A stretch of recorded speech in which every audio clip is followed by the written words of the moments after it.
41រឿងកែពោធិសត្វអ្នកសង្គ្រោះជាតិគួរកុំស្ដាយជីវិតក្នុងការកន្លងទុកហើយព្រះពោធិសត្វទ្រង់សោយព្រះជាតិជាក្អែកមានក្អែក80ពាន់ចំរំជាបរិវារ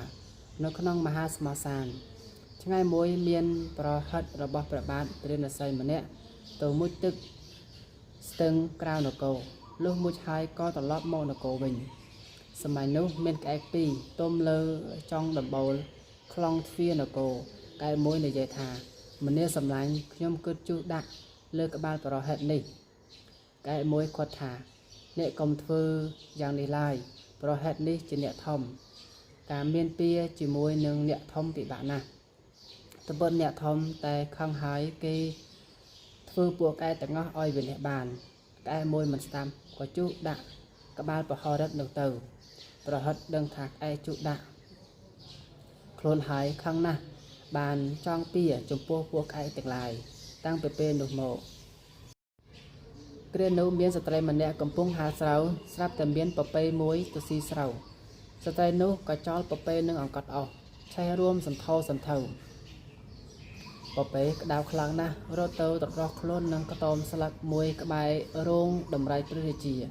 ភ្លើងក៏ឆេះខ្ទមរៀលឆេះដល់រោងដំរីរលាកដំរីក្នុងរោងនោះជាច្រើន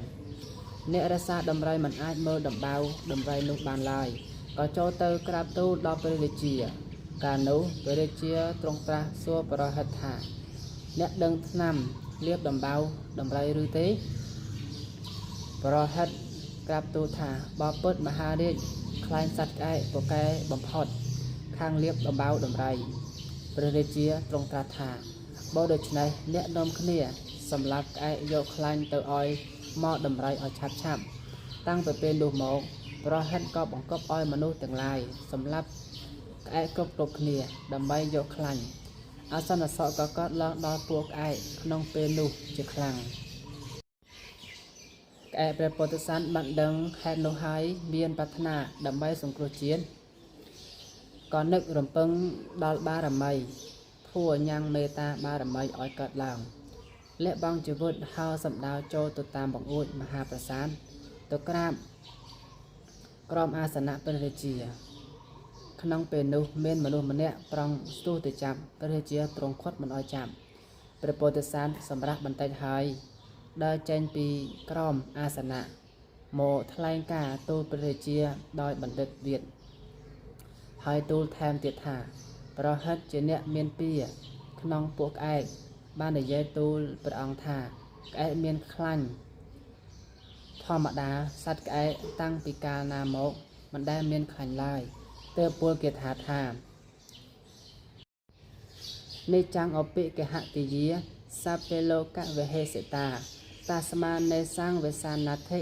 កាកាណាស្មាកញ្ញាតៃណាំងបបិទ្ធមហារាជធម្មតាក្អែកជាសត្វមានចិត្តភ័យញ័របំផុតជានិច្ចព្រោះមនុស្សលោកទាំងពួងចំរោមបិទបៀនហើយហេតុនេះបានជាខ្លែងរបស់ក្អែកទាំងឡាយដែលជាញាតិរបស់ទូលបង្គំនោះមិនមានព្រះរាជាទ្រង់ពេលសម្ដាប់ហើយសមនុស្សរីរាយបានយកប្រេងក្រអូបលាបស្រឡាបហើយលើករាជសម្បត្តិបូជាដល់ក្អែកពោធិសត្វព្រះពោធិសត្វទ្រង់ថ្វាយរាជសម្បត្តិដល់ព្រះរាជាវិញបានទូលមានព្រះរាជាឲ្យស្ថិតនៅក្នុងសិល5ទើបសូមអភ័យទោសដល់សត្វក្អែកទាំងពួងព្រះរាជាក៏ទ្រង់ឲ្យអភ័យដល់សត្វក្អែកទាំងអស់ហើយទ្រង់ព្រះរាជទានចំណីដល់ពួកក្អែកទាំងឡាយក្នុងពេលនោះចំណែកខាងព្រះពោធិសត្វទ្រង់ព្រះរាជទានភោជនដែលព្រះអង្គតែងសោយឲ្យជានិច្ចរាល់ថ្ងៃ